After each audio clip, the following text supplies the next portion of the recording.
वेदांत परिभाषा, वेदांत परिभाषा ग्रंथ में पेज नंबर 129 और 129 पर पंक्ति में ही बीच में है न च निरूपस्य ब्रह्मणः कथम चाक्षादि ज्ञान विषयता इति वाच्य। मिला पंक्ति? देखो भाई, तो बात यह चल रही है कि मिथ्यात्व को सिद्ध करने के लिए अनुमान प्रमाण दिया और घट पट शुक्ति रजत जगत भूत भौतिक प्रपंच सब मिथ्या ही है, इस बात की सिद्धि की। तब पूर्व पक्षी ने शंका की कि घटादिक मिथ्या है ऐसा आप कह रहे हो, किंतु हम लोगों को प्रतीति घट की आ रही है घटादिक पदार्थों की, तो वह तो मिथ्या रूप से प्रतीति नहीं आ रही है, अपितु घट है इस रूप से प्रतीति आ रही है। सन घट अस्ति इस रूप से प्रतीति आ रही, मतलब घट में सत्ता दिखाई दे रही है। और आप तो कहते हैं कि घटादिक मिथ्या है, अर्थात उनको कुछ सत्ता ही नहीं है, क्योंकि उनका रहने का जो अधिकरण है उपादान कारण आदि, उनमें ही उसका अत्यंताभाव आप बोल रहे हो, अर्थात उनको कुछ सत्ता ही नहीं ऐसा कह रहे हो, अर्थात मिथ्या कह रहे हो। तो प्रत्यक्ष से उस मिथ्यात्व का बाद होगा ऐसी शंका की थी। उसका उत्तर दिया कि सन घट इत्यादि प्रत्यक्ष के द्वारा मिथ्यात्व का बाद नहीं होगा। क्यों नहीं होगा?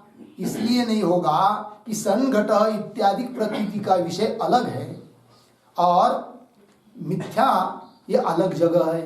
तो घटादिकों में मिथ्यात्व है और सन घट इस प्रतीति का विषय भी यदि घट निष्ठ सत्ता होती तब विरोध आता, क्योंकि आपका प्रत्यक्ष सिद्ध कर रहा है घट में सत्ता को और अनुमान सिद्ध कर रहा है घट में मिथ्यात्व को, असत्ता को।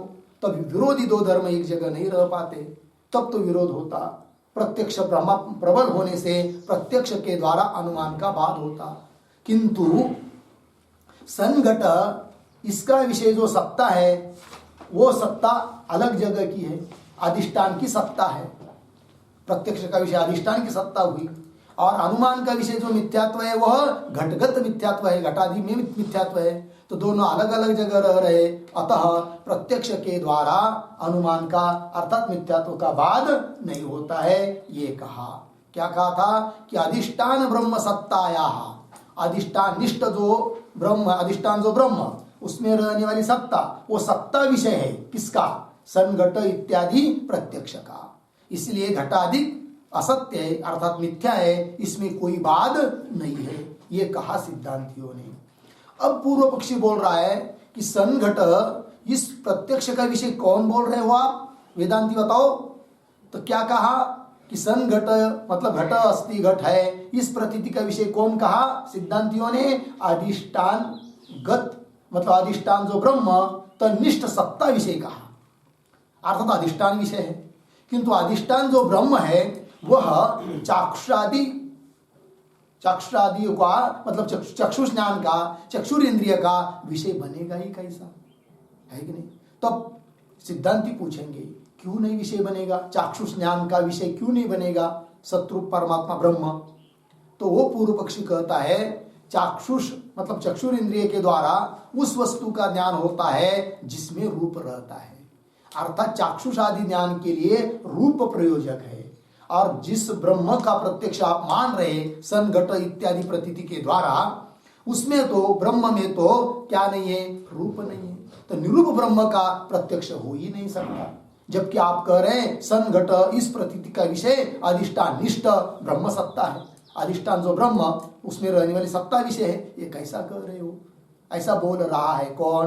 पूर्व पक्षी। देखिए, न च निरूपस्य ब्रह्मणः कथम चाक्षुरादि ज्ञान विषयता, है कि नहीं? ये पूर्व पक्षी का ग्रंथ हुआ। आगे इति वाच्यम न च वाच्यम, सिद्धांति बोल रहे ऐसा मत कहो। तो क्या कह रहा है पूर्व पक्षी? निरूपस्य ब्रह्मण, ब्रह्म कैसा है? निरूप रूप रहित है। तो निरूप रहित ब्रह्म वह कथम चाक्षुरादि ज्ञान विषयता, उसमें चाक्षुषादि ज्ञान की विषयता निरूप ब्रह्म में कैसी हो सकती है, अर्थात नहीं होगी, ऐसा पूर्व पक्षी बोला। तब उत्तर करे सिद्धांति इति वाच्यम न च वाच्यम, ये मत बोलो, अर्थात चाक्षुष ज्ञान की विषयता ब्रह्म में हो सकती है, चाक्षुष ज्ञान का विषय ब्रह्म बन सकता है। बोलेंगे कैसे, निरूप है कि नहीं? तब वो सिद्धांति पूछेंगे उस पूर्व पक्षी को, दुनिया में रूप रहित वस्तु कहीं भी कोई भी चाक्षुष ज्ञान का विषय बनती ही नहीं है क्या? कौन पूछेंगे? सिद्धांति पूछेंगे पूर्व पक्षी को, है कि नहीं?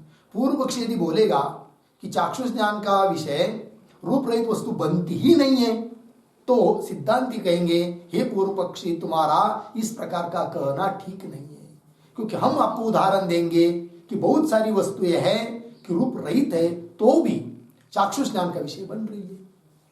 बोलेंगे उदाहरण बताओ उसी कौन वस्तु है करके, तो दे रहे आगे की पंक्ति में, ठीक है?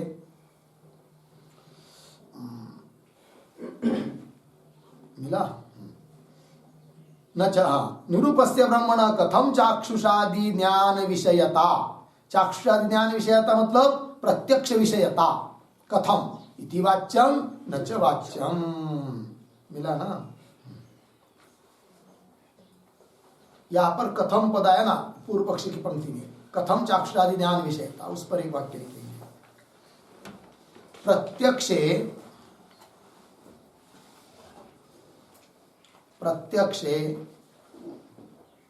रूपादिमत्वस्य प्रयोजकत्वात्,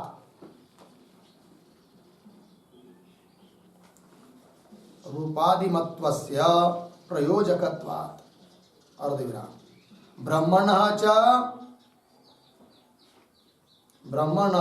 च रूपरहितत्वात् इति भावः, ब्रह्मणः च रूपरहितत्वात् इति भावः। ठीक, ये पूर्व पक्षी का शंका करने का भाव है।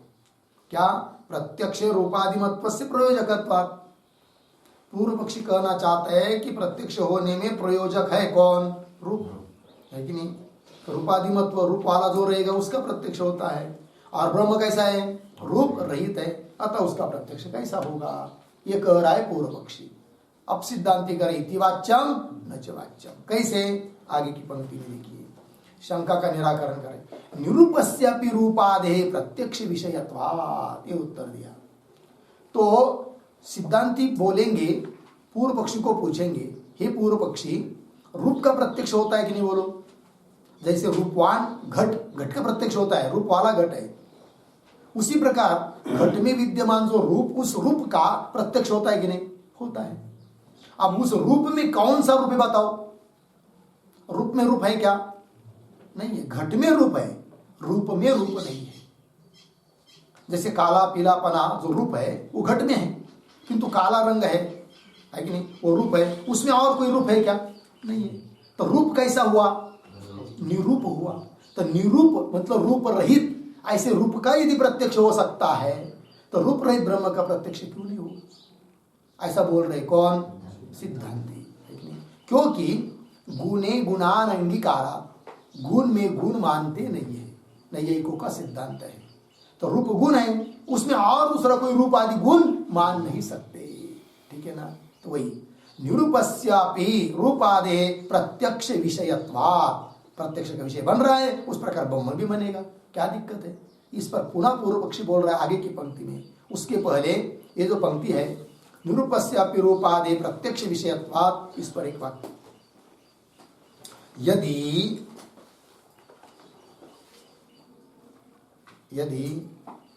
प्रत्यक्षम प्रति,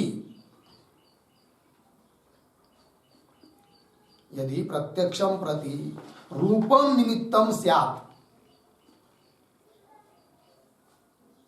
रूपम निमित्तम स्यात् अर्धविराम, तर्हि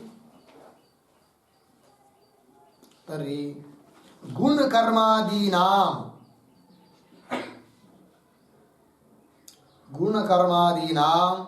प्रत्यक्षम न स्यात्, गुण कर्मादीनाम प्रत्यक्षम न स्यात् अर्धविराम। तेषां रूपादि अभावात्, तेषां रूपाद्य अभावात्। पूर्ण विराम। उद्धरण चिन्ह में गुणे गुणानंगीकारात्, गुणे गुण अनंगीकारात्, गुणे गुणानंगीकारात्, उद्धरण चिन्ह बंद।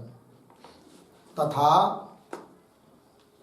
तथा पुनः उद्धरण चिन्ह में गुणादिर निर्गुण क्रियः, गुणादिर निर्गुण क्रियः, उद्धरण चिन्ह बंद। इति तत्सिद्धांतात्,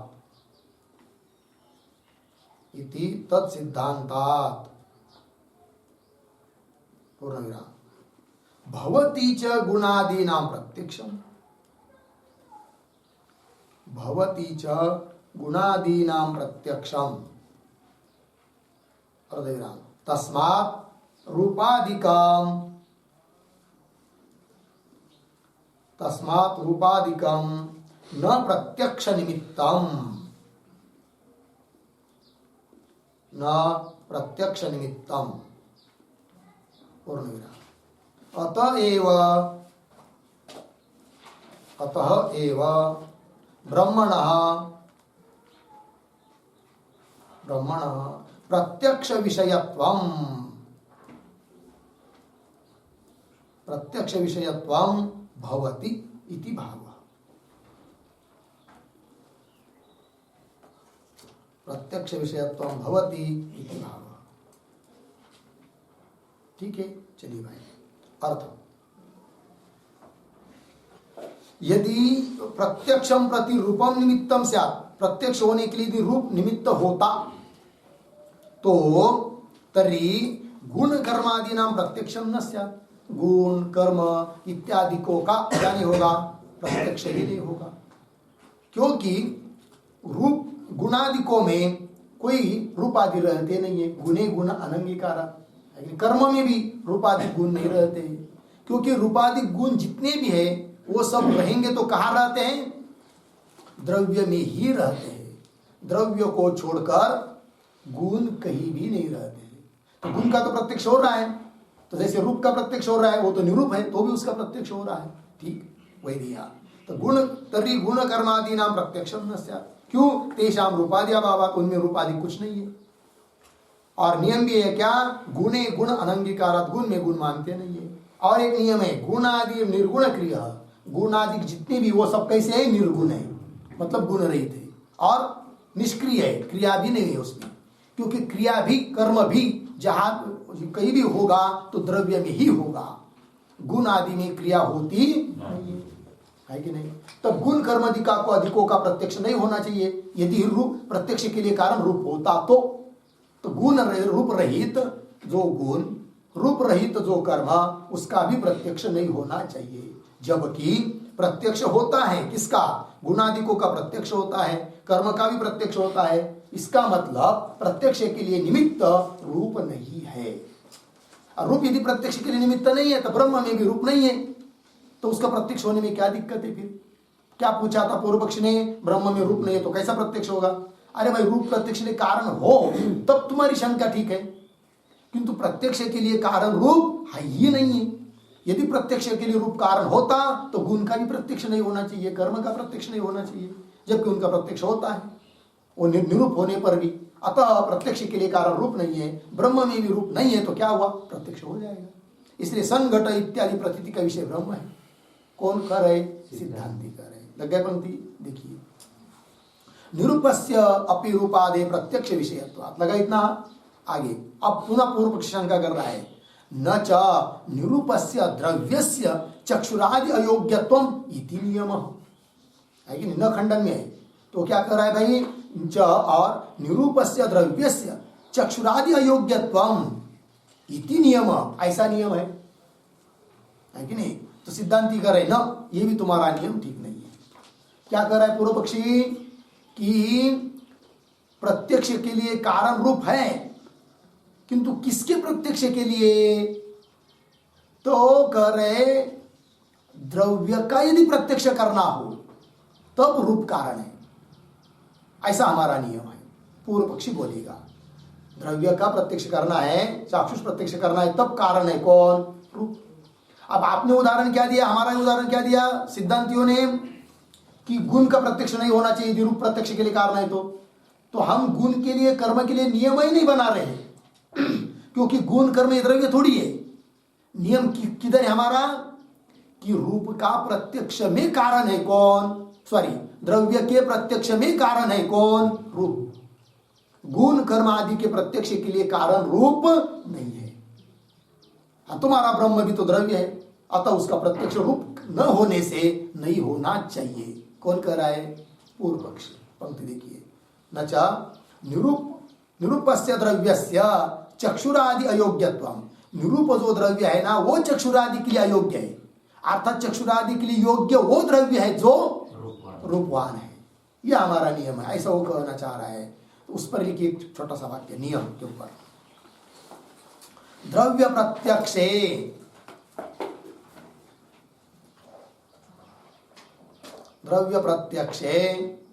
चक्षुषः रूपापेक्षा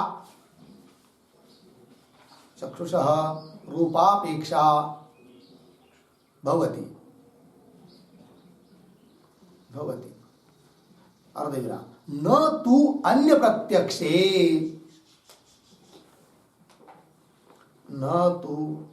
प्रत्यक्षे इति नियमः।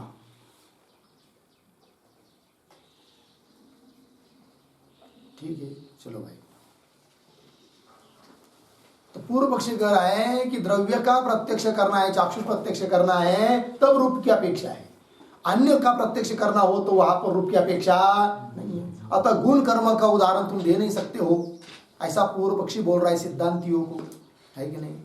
ऐसा उदाहरण दिखाओ फिर, द्रव्य का प्रत्यक्ष हो रहा है और रूप रहित है, ऐसा तो कुछ नहीं है कि नहीं? द्रव्य है, प्रत्यक्ष हो रहा है चाक्षुष, और रूप के बिना हो रहा है, ऐसा उदाहरण नहीं है। क्योंकि द्रव्य के प्रत्यक्ष में कारण होता है कौन? रूप।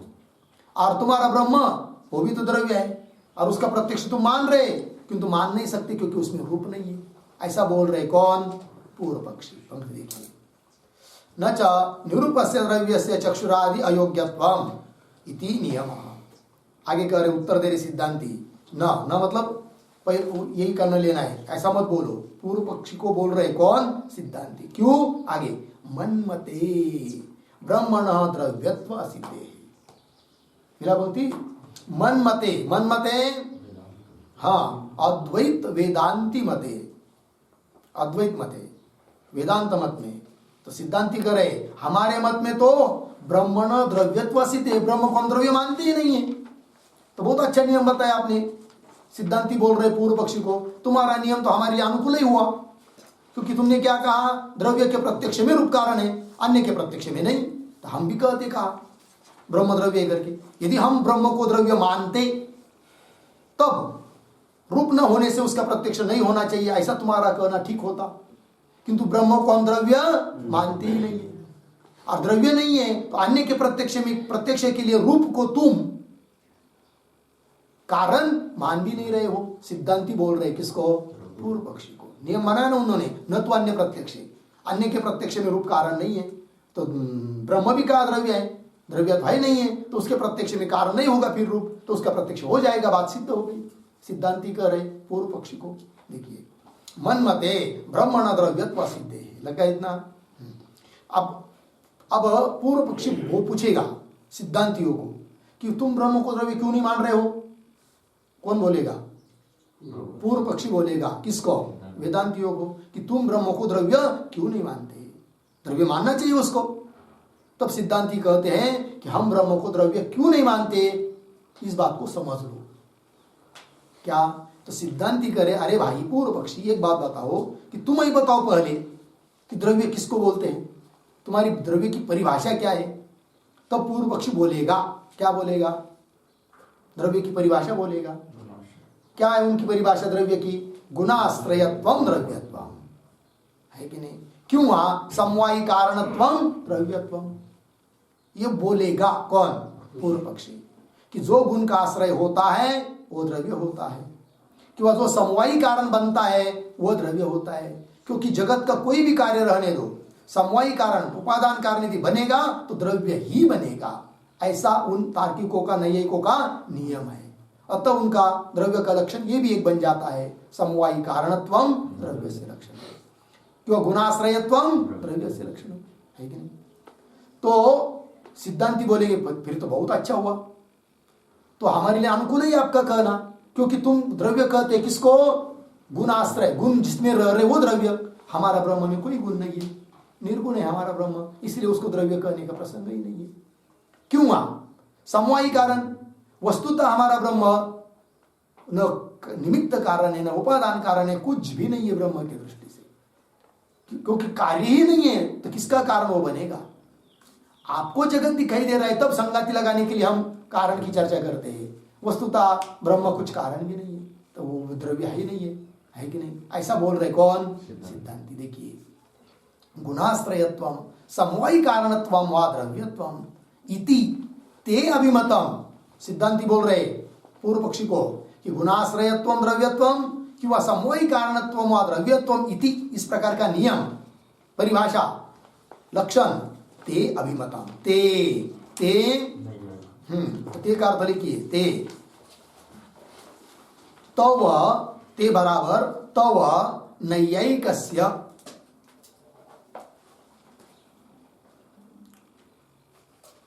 तव नैयायिकस्य वैशेषिकस्य च, वैशेषिकस्य ते का अर्थ हुआ, ते मतलब तुम्हारे नैयायिक और वैशेषिक के मत में अभिमतम, उन तुमने माना है, अभिमतम स्वीकृतम, माना है तुमने।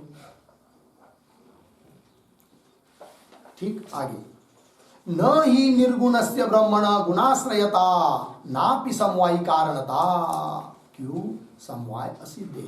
ठीक है, सिद्धांति कह रहे कि न ही निर्गुणस्य, कैसा पढ़ेंगे, ही निर्गुणस्य ब्रह्मण गुणाश्रयता न, ब्रह्म कैसा है हमारा, निर्गुण, निर्गुण होने के कारण वो ब्रह्म गुण का आश्रय है, ये हम कहते ही नहीं है।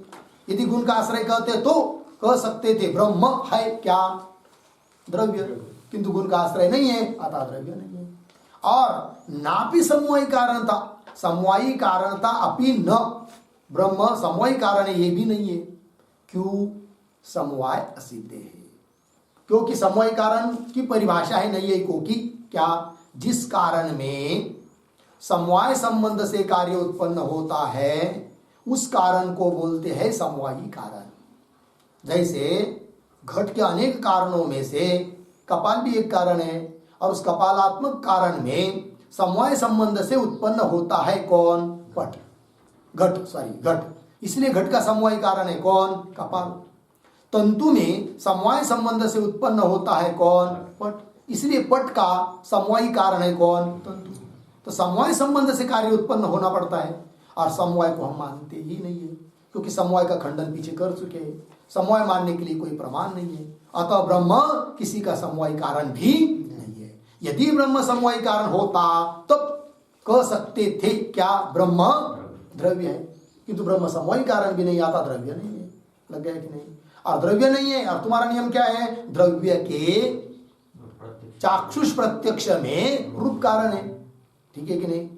इसलिए ब्रह्म का प्रत्यक्ष में भी रूप चाहिए, ऐसा तुम कह रहे हो नैयायिक लोग, किंतु ब्रह्म द्रव्य कहाँ है? ब्रह्म द्रव्य होता तब तुम कह सकते थे, ब्रह्म द्रव्य ही नहीं है। लग गया कि नहीं? अतः सन घट इत्यादि प्रतीति का विषय ब्रह्म होने में कोई दिक्कत नहीं है। शुद्ध ब्रह्म चाक्षुष ज्ञान का विषय नहीं होता है, हमको भी मान्य है, किंतु आरोप्य वस्तु जो घटादी उसके साथ तादात्म्यपन्न जो सद्धर्म है वह तो चाक्षुष ज्ञान का विषय बनता है कि नहीं? इसलिए कोई दिक्कत नहीं है। चाक्षुष ज्ञान का संघट इत्यादि चाक्षुष ज्ञान का विषय हुआ कौन? सद्ब्रह्म। और अनुमान के द्वारा सिद्ध किया जा रहा है मिथ्यात्व किसमें? घट में। तो दोनों का विषय अलग अलग है।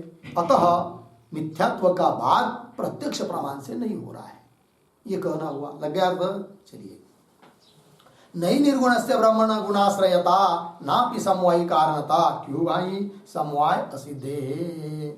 मिला पंक्ति? चलो फिर आगे।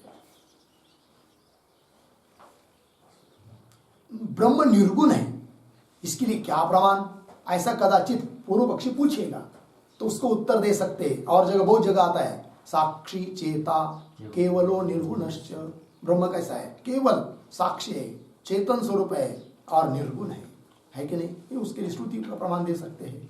होगा इतना, हाँ, नहीं निर्गुण से ब्रह्मण गुणाश्रयता नापि समवाय कारणता समवाय असिद्धे है। मिला पंक्ति, आगे चलिए। अस्तुवा, अब सिद्धांत थोड़ा अलग रूप से उत्तर दे रहे उसको कि समझ लीजिए हे पूर्व पक्षी, समझ लीजिए तुम्हारे कहने के अनुसार थोड़ी देर के लिए मान भी लेंगे ब्रह्म को क्या, द्रव्य, तो भी संघट इस प्रत्यक्ष प्रतीति में प्रतीति का विषय ब्रह्म है, यह कहने में कोई भी दिक्कत नहीं होगी।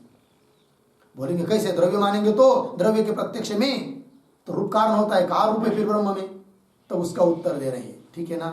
देखिए, अस्तुवा द्रव्यत्वम ब्रह्मण, ठीक है, ब्रह्म को द्रव्य मान भी लेते तो भी, तथापि, तो भी उस द्रव्य ब्रह्म का प्रत्यक्ष होने में कारण नहीं होगा कौन, रूप। ये सिद्ध कर रहे हैं आप सिद्धांति, ठीक है। तो ये जो पंक्ति आई है ना, अस्तुवा इत्यादि, उसके अवतरणिका के रूप में एक वाक्य लिखिए।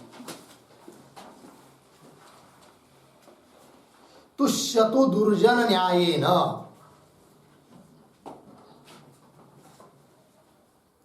तुष्यतु दुर्जन न्यायेन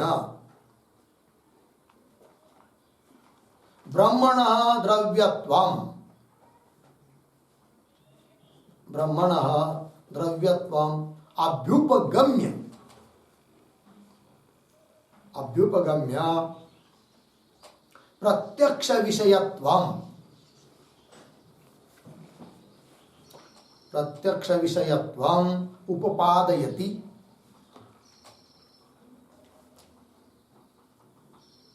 प्रत्यक्ष विषयत्वम् उपपादयति अस्तुवा इति।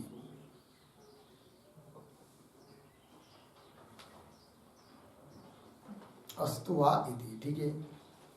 चलो भाई, तुष्यतु दुर्जन न्यायेन, ठीक है। अब दुर्जन यदि संतुष्ट हो रहा है तो उसके लिए भी थोड़ा मान लेते हैं, द्रव्य मानना चाहते हो ब्रह्म को, मान लेते हैं थोड़ा देर के लिए, ठीक। तो तुष्यतु दुर्जन न्यायेन ब्रह्मण द्रव्यत्वम् अभ्युपगम्य, ब्रह्म द्रव्य है ऐसा स्वीकार करके प्रत्यक्ष विषयत्वम् उपपादयति, तो भी प्रत्यक्ष का विषय बनने में कोई दिक्कत नहीं है, द्रव्य मानने पर भी। इस बात को अब कह रहे हैं कौन, सिद्धांति। पंक्ति को देखिए, अस्तु वा द्रव्यत्वम् ब्रह्मणः, वा ब्रह्मणः द्रव्यत्वम् अस्तु, ठीक है, ब्रह्म को द्रव्य भी मान लेते। तथापि, तो भी, निरूपस्य कालस्य इव चाक्षुषादि ज्ञान विषयत्वे अपि न विरोधः, है कि नहीं, तो भी चाक्षुष प्रत्यक्ष होने में कोई विरोध नहीं है। बोलेंगे कैसे भाई, तो जैसे काल का प्रत्यक्ष मानते हैं मीमांसक लोग, मीमांसक के यहाँ काल का क्या होता है, प्रत्यक्ष होता है कि नहीं। और काल रूप वाला है क्या, और द्रव्य है कि नहीं, काल द्रव्य है और रूप भी नहीं है। तो निरूप काल का जैसे चाक्षुष प्रत्यक्ष मानते हैं मीमांसक, वैसे हम भी कहेंगे निरूप द्रव्य जो ब्रह्म उसका प्रत्यक्ष हो रहा है, तो क्या दिक्कत है, लग गया अर्थ। तो देखिए, तथापि निरूपस्य कालस्य इव, निरूप काल की तरह चाक्षुषादि ज्ञान विषयत्वेपि, चाक्षुष ज्ञान का विषय मानने पर भी न विरोधः। लगी पंक्ति। तो काल का प्रत्यक्ष कैसा मानते हैं भाई, तो निरूपस्य कालस्य इत्यादि पंक्ति आई ना, उस पर एक वाक्य लिखिए, मीमांसकों का वाक्य है, उदाहरण चलाइए। न सोस्ति प्रत्ययो लोके, न सोस्ति, सो के बाद अवखंड, न सोस्ति प्रत्ययो लोके कालो यत्र न भासते, कालो यत्र न भासते, उद्धरण चिन्हवान इति मीमांसकैः, मीमांसकैः कालस्य प्रत्यक्षम् मन्यते।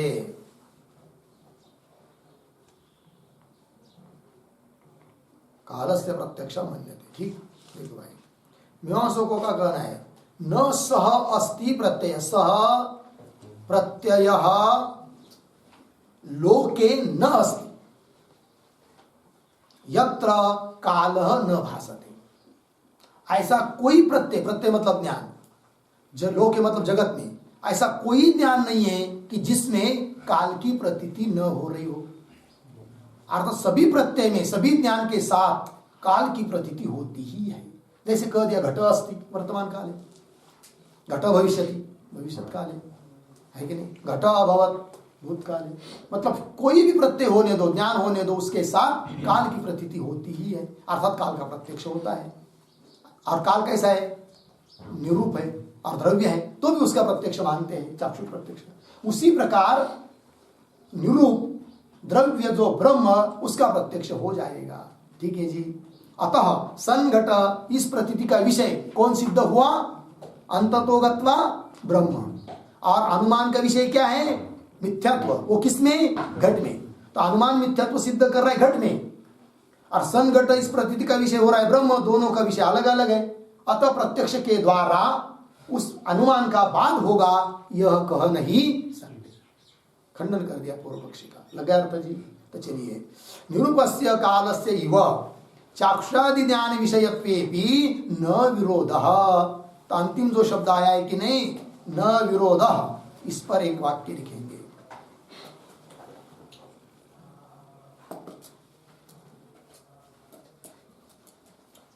मिला, लिखिए। यथा यथा निरूपस्य कालस्य, यथा निरूपस्य कालस्य चाक्षुषादि ज्ञान विषयत्वम्,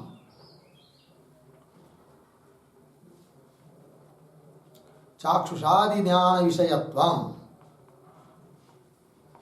अर्धविराम, तथा तथा सदात्मक ब्रह्मणः अपि,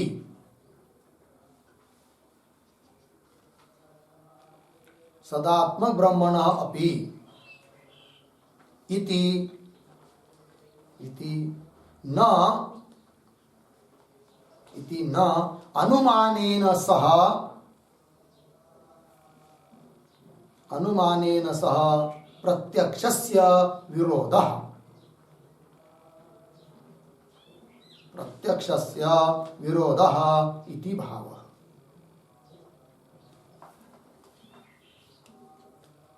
ठीक है, चलो भाई अर्थ। जिस प्रकार निरूप काल भी चाक्षुषादि ज्ञान का विषय होता है, तथा उस प्रकार सदात्मक ब्रह्म, सत्स्वरूप ब्रह्म भी चाक्षुषादि ज्ञान का विषय है। इति न अनुमानेन सह, इति अनुमानेन सह, अनुमान के साथ प्रत्यक्ष का कोई विरोध नहीं है। अतः शंका क्या थी पूर्व पक्षी की, तो घटादि को मिथ्या मानेंगे तो सन घट इस प्रत्यक्ष से बाद होगा, तो वो बाद नहीं होगा, क्योंकि दोनों का विषय अलग है। अर्थात अनुमान के द्वारा भी सिद्ध हो गया क्या, मिथ्यात्व। ठीक है जी, ये बात हो गई। अब आगे चलिए। यद्वा यद्वा त्रिविधम सत्वम, पारमार्थिकम, व्यावहारिकम, प्रातिभासिकम च। मिला पंक्ति। तो यद्वा से क्या कहने जा रहे हैं, तो उसके अवतरणिका के रूप में एक वाक्य लिखिए। यद्वा के पहले तो लिखेंगे एक सत्व मतेन, एक सत्व मतेन प्रत्यक्ष अविरोधम उपपाद्य, प्रत्यक्ष अविरोधम उपपाद्य सत्व त्रैविध्य मतेन अपि, सत्व त्रैविध्य मतेन अपि तम उपपादयति, तम उपपादयति यद्वा इति, यद्वा इति।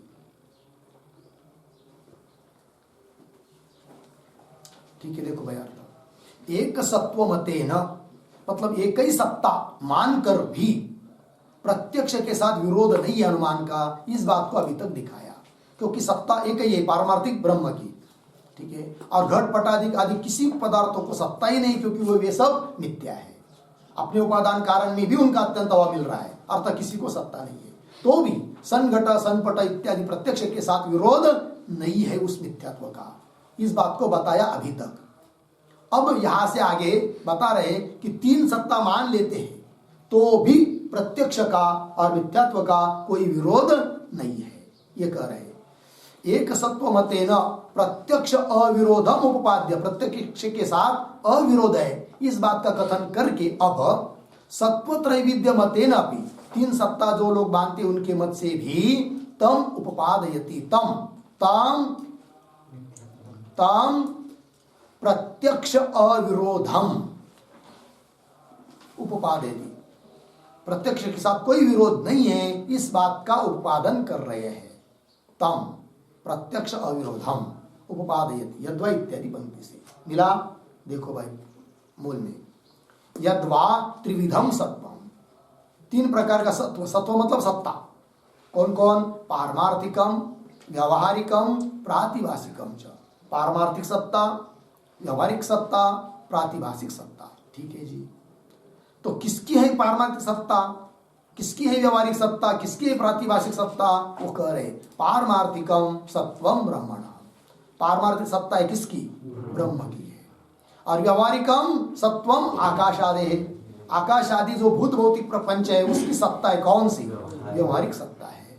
और प्रातिभाषिकम सत्वम शुक्ति रजतादि है, और प्रातिभाषिक सत्ता है किसकी? शुक्ति रजतादिकों की, ठीक है। उनका लक्षण भी है, क्या लक्षण है? तो पारमार्थिक सत्व का लक्षण लिखिए। पारमार्थिक सत्वम बराबर, पारमार्थिक सत्वम बराबर कालत्रयाबाध्यत्वम, कालत्रय अबाध्यत्वम, कालत्रयाबाध्यत्वम।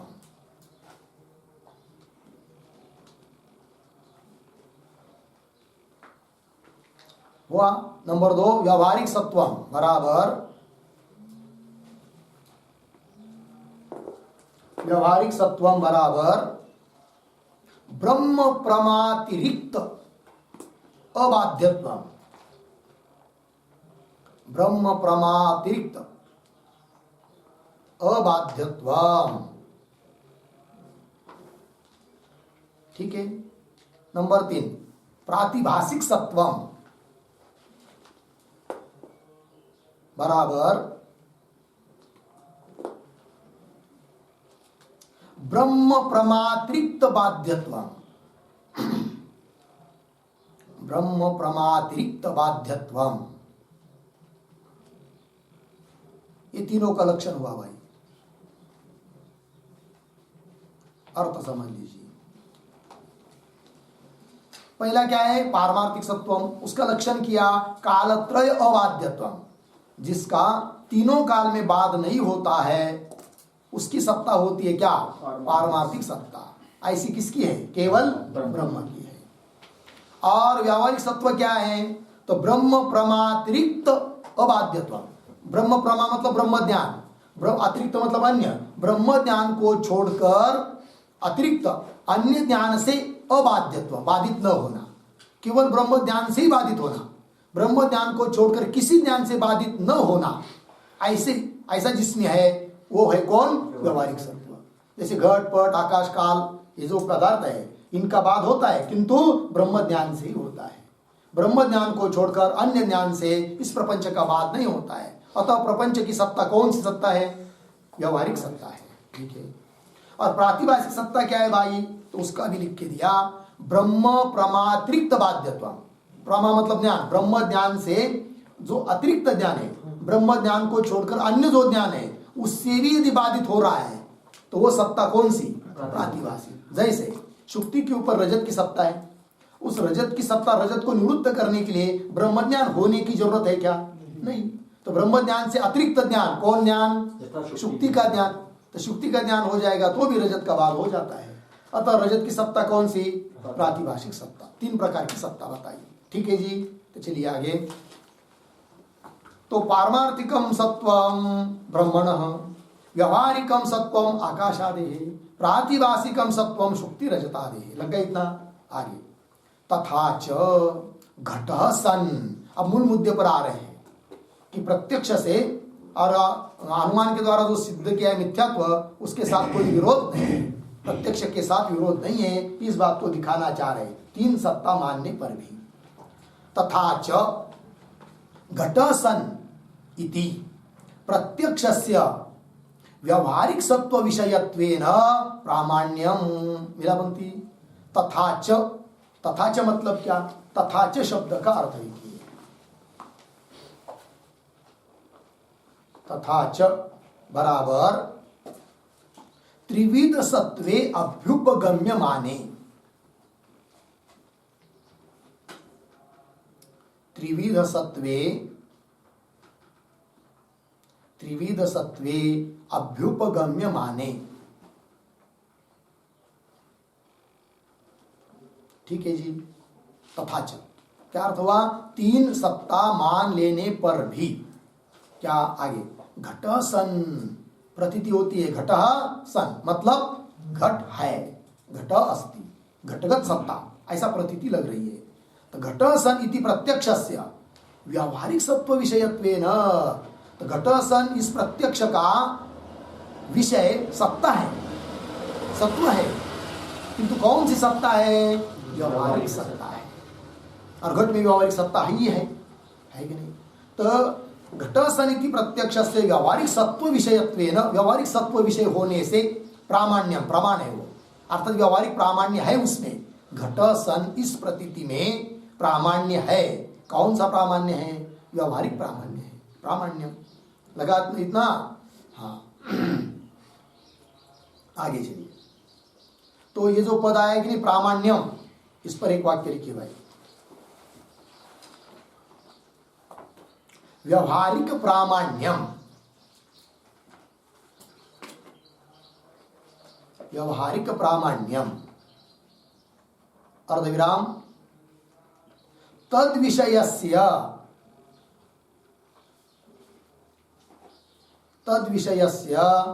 व्यावहारिक सत्वस्य, तद विषयस्य व्यावहारिक सत्वस्य व्यवहार काल अबाध्यत्वात्, व्यवहार काल अबाध्यत्वात् इति भाव।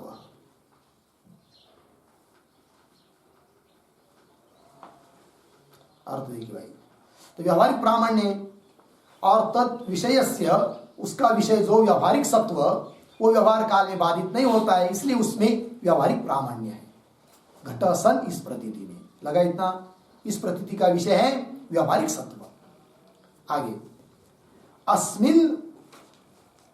अस्मिन् पक्षे तु घटादेः ब्रह्मणि निषेधः न स्वरूपेण। मिला पंक्ति? अस्मिन् पक्षे, इस पक्ष में। तो अस्मिन् पक्ष मतलब क्या? तीन सत्ता मानने वाले के पक्ष में। अस्मिन् पक्ष का अर्थ होगा सत्ता त्रैविध्य पक्ष। अस्मिन् पक्षे मतलब सत्ता त्रैविध्य पक्ष, तीन सत्ता मानने वाले के मत में। आगे चलिए। अस्मिन् पक्षे तो घटादेः, घटादिकों का ब्रह्मणि निषेधः, ब्रह्म में निषेध है, किंतु न स्वरूपेण। मिला जी? न स्वरूपेण, इसका अर्थ लिखिए न व्यावहारिकत्वेन।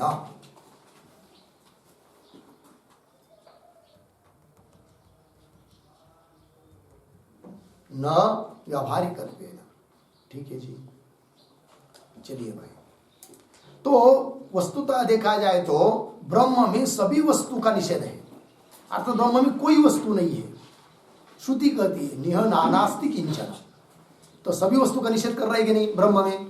किंतु जो लोग तीन सत्ता मानते हैं उनके मत में ब्रह्म में घटादिकों का निषेध है, किंतु न स्वरूपे न, मतलब व्यावहारिक घटा का निषेध नहीं है। फिर कौन से घट का निषेध है?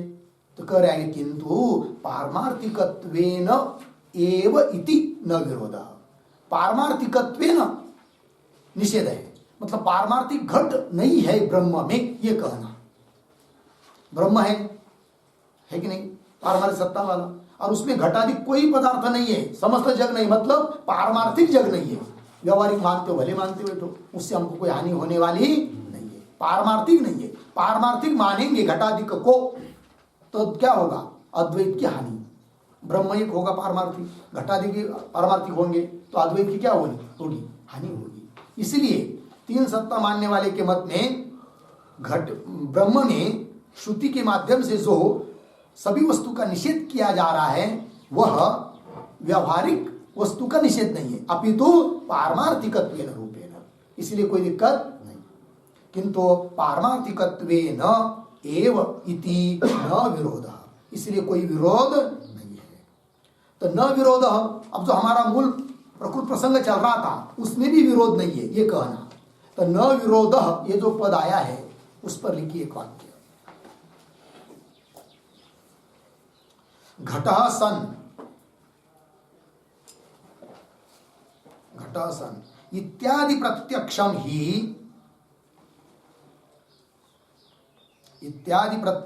ही घटादेः व्यावहारिक सत्वम अवगमयति, व्यावहारिक सत्वम अवगमयति, अर्धविराम। श्रुतिस्तु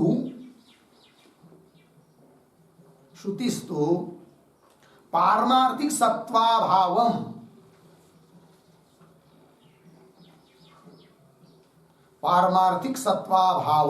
सत्वाभावम अवगमयति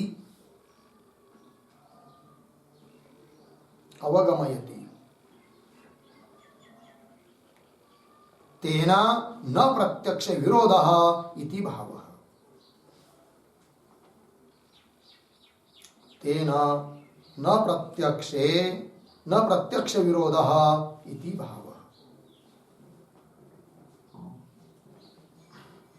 हो गया जी, चलो भाई अर्थ।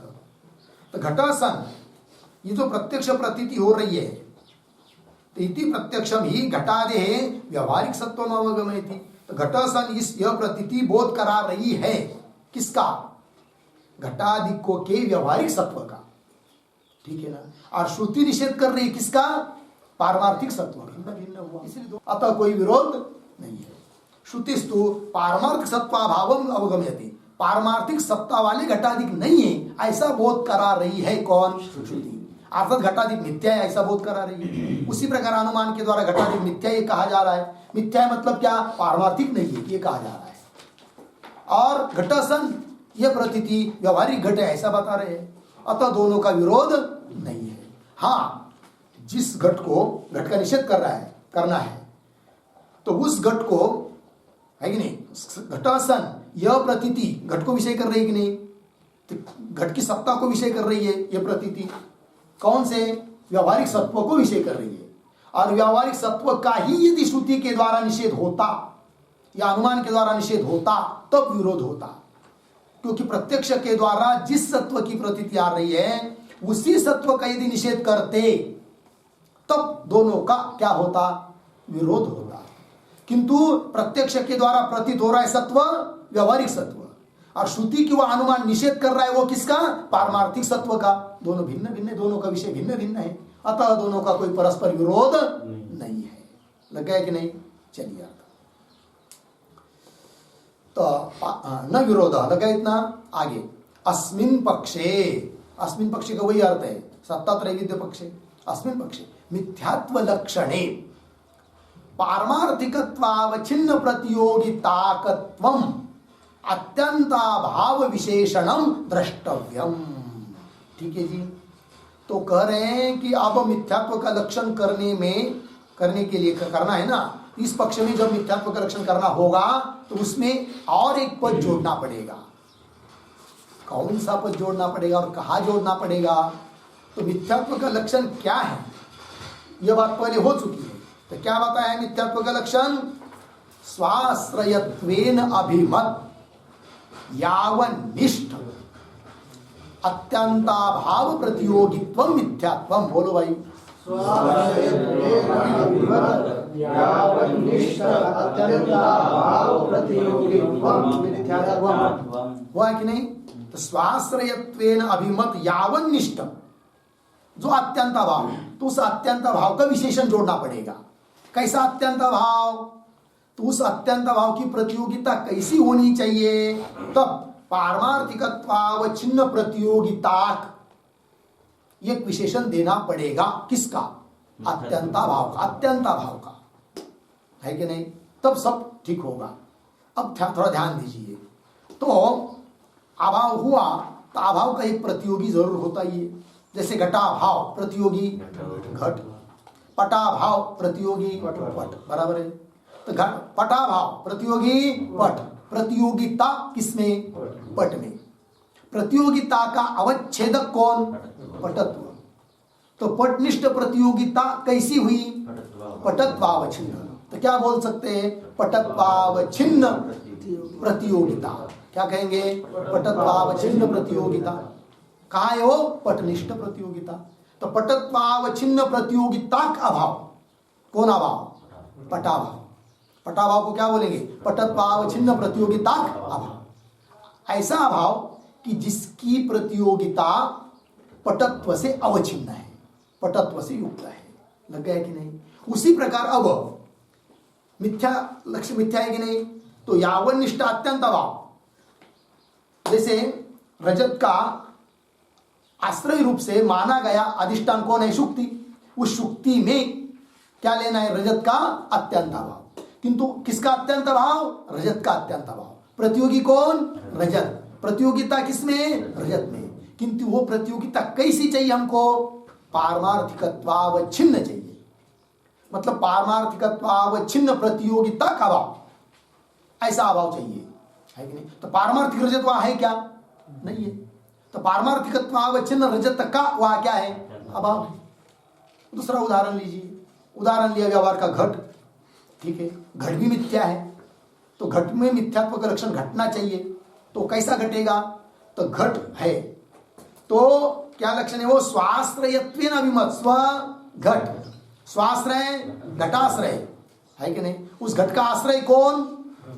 कपाल आदि, है कि नहीं? उसमें रहने वाला जो अत्यंता भाव, तो उसमें व्यवहारिक घट तो रह सकता है कि नहीं? क्योंकि घट उसमें उत्पन्न होना है। किंतु पारमार्थिक घट वहां है क्या? तो पारमार्थिक घट का अत्यंता भाव है। तो पारमार्थिक घटाभाव कौन अभाव चाहिए हमको? पारमार्थिक घट का अभाव। तो पारमार्थिक घटाभाव का प्रतियोगी कौन? पारमार्थिक घट। पारमार्थिक घटाभाव का प्रतियोगी कौन? पारमार्थिक घट। और प्रतियोगिता किसमें? पारमार्थिक घट में। प्रतियोगिता का अवच्छेद तो कौन? पारमार्थिकत्व। तब क्या बोलेंगे इसको? पारमार्थिकत्वावच्छिन्न प्रतियोगिता अभाव। पारमार्थिकत्वावच्छिन्न है प्रतियोगिता जिसकी, ऐसे प्रतियोगिता वाला अभाव। लग गया कि नहीं? तो एक विशेषण दिया किसका? अभाव का। कैसा अभाव चाहिए हमको? कोई भी अभाव नहीं चाहिए, है कि नहीं? पारमार्थिकत्वावच्छिन्न प्रतियोगिता वाला अभाव चाहिए। ऐसे अभाव का जो प्रतियोगी बनता है वो मिथ्या है। लग गया कि नहीं? हाँ। तो ब्रह्म में आकाश का भी क्या है? अभाव है। तो ब्रह्म का आश्रय रूप से, आकाश का आश्रय रूप से माना गया कौन? ब्रह्म। उसमें रहने वाला अभाव। तो बोलेंगे कैसा अभाव रहेगा? उसमें तो है ही आकाश। व्यवहारिक आकाश है जी, पारमार्थिक आकाश है क्या? तो पारमार्थिकत्वावच्छिन्न प्रतियोगिता वाला जो आकाश है कि नहीं, ऐसे आकाश का अभाव है कि नहीं? है। अब उस अभाव की प्रतियोगिता कहा जाएगी आकाश में, अतः आकाश मिथ्या है। लगा? तो पंक्ति देखिए। अस्मिन् पक्षे मिथ्यात्व लक्षणे, मिथ्यात्व के लक्षण में पारमार्थिकत्वावच्छिन्न प्रतियोगिताकत्वम, इतना अत्यंताभाव विशेषणम द्रष्टव्यम। अत्यंताभाव का विशेषण देना चाहिए। तो इसका विग्रह लिख लीजिए।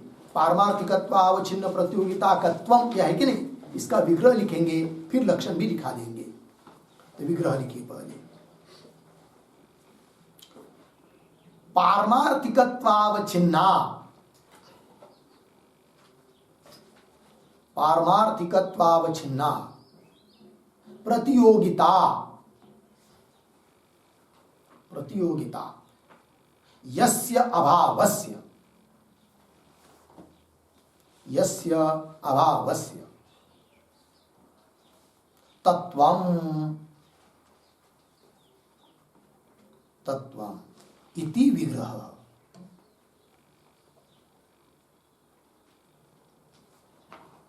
ठीक है जी। अर्थात पारमार्थिकत्व से अवच्छिन्न है प्रतियोगिता जिसकी जिस अभाव की, उसको कहेंगे पारमार्थिकत्वावच्छिन्न प्रतियोगिताकत्वम। यही आया है ना मूल में। अब लक्षण क्या बनेगा, यह अत्यंत अभाव का विशेषण देने के बाद तो उस लक्षण को लिखिए। मिथ्यात्वम बराबर नंबर 1 स्वाश्रयत्वेन अभिमत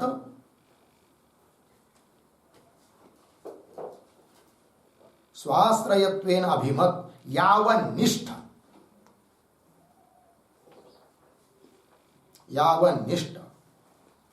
पारमार्थिकत्वावच्छिन्न प्रतियोगिताक स्वात्यंताभाव प्रतियोगित्वम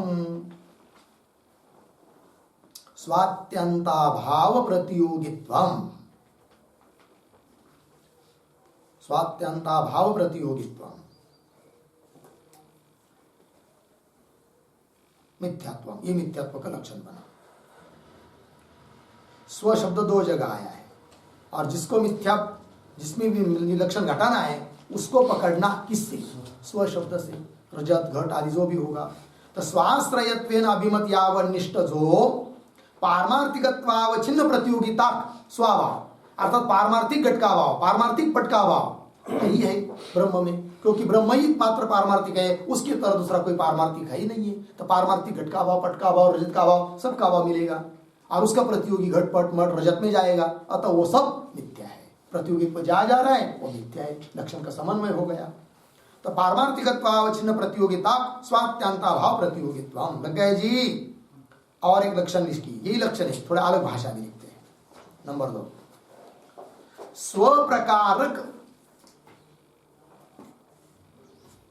स्वप्रकारक प्रतीति विशेष्यनिष्ठ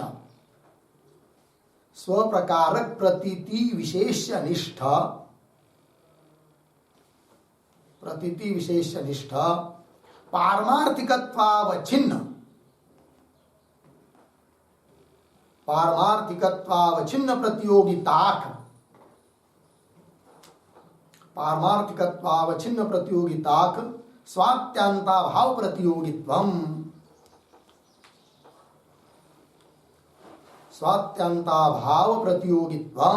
मिथ्यात्वम। स्वात्यंताभाव प्रतियोगित्वम मिथ्यात्वम हो गया। चलो भाई, जैसे उदाहरण देखिए, जैसे रजत मिथ्या है तो प्रतीति आ रही इदम रजतम, प्रतीति कौन आ रही है, इदम रजतम। तो ये प्रतीति कैसी है, स्व प्रकारक प्रतीति है। स्व रजत वह है प्रकार, प्रकार मतलब विशेषण जिसमें ऐसी प्रतीति, इदम रजतम। तो स्व प्रकारक प्रतीति इदम रजतम इत्याकारक प्रतीति, उस प्रतीति का जो विशेष्य कौन है, इदम। प्रतीति मतलब ज्ञान, उसका विशेष्य कौन है, इदम। उसमें रहने वाला जो, इदम में रहने वाला जो पारमार्थिकत्वावच्छिन्न प्रतियोगिता स्वात्यंत अभाव, अर्थात पारमार्थिक रजत का अभाव, उस अभाव का प्रतियोगी बन जाएगा रजत, अतः वो रजत मिथ्या है। लग गया अर्थ। चलिए मूल में आइए। मिथ्यात्व लक्षणे पारमार्थिकत्वावच्छिन्न प्रतियोगिताकत्वम अत्यंत अभाव विशेषणम द्रष्टव्यम। लगा, तस्मात् उपपन्नम मिथ्यात्व अनुमानम इति। मिला, तस्मात् मिथ्यात्व अनुमानम उपपन्नम इति। इसलिए मिथ्यात्व को सिद्ध करने वाला जो अनुमान है वो उपपन्न हुआ, सिद्ध हुआ। किंतु एक पद आया यहां पर भी, तस्मात्। ये तस्मात् क्या है, तो तस्मात् का अर्थ लिखिए। तस्मात् बराबर अनुमानस्य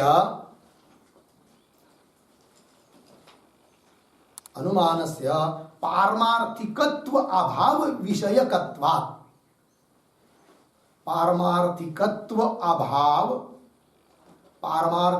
अभाव विषयकत्वात् विषयकत्वात् अर्धविराम प्रत्यक्षस्य च व्यवहारिक सत्व विषयकत्वात् व्यवहारिक सत्व विषयकत्वात्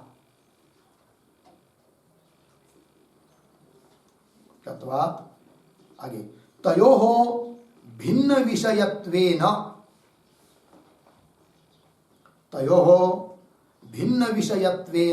अविरोधात् इतना अर्थ हुआ वही तस्मात् का तयोः भिन्न विषयत्वेन अविरोधात्। ठीक है, अर्थ देखिए अनुमानस्य अनुमान का क्या विषय है तो पारमार्थिकत्व अभाव विषयकत्व पारमार्थिक वस्तु का अभाव पारमार्थिक वस्तु नहीं है अभाव है उसका ये विषय है किसका अनुमान का और प्रत्यक्ष का विषय क्या है व्यवहारिक सत्व विषय घट सन इत्यादि को का तो प्रत्यक्ष से व्यवहारिक सत्व विषयकत्व तयो भिन्न विषयत्वेन दोनों का विषय भिन्न भिन्न होने से अविरोध है और अविरोध होने से क्या मूल में तस्मात् मिथ्यात्व अनुमान उपपन्न इसलिए मिथ्यात्व सिद्ध करने के लिए जो अनुमान दिया वो उपपन्न हुआ युक्त हुआ उचित है इति अनुमान परिच्छेद समाप्त।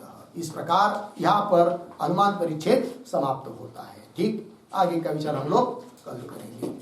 ओम पूर्णमदः पूर्णमिदं पूर्णात् पूर्णमुदच्यते पूर्णस्य पूर्णमादाय पूर्णमेवावशिष्यते। ओम शांति शांति शांति।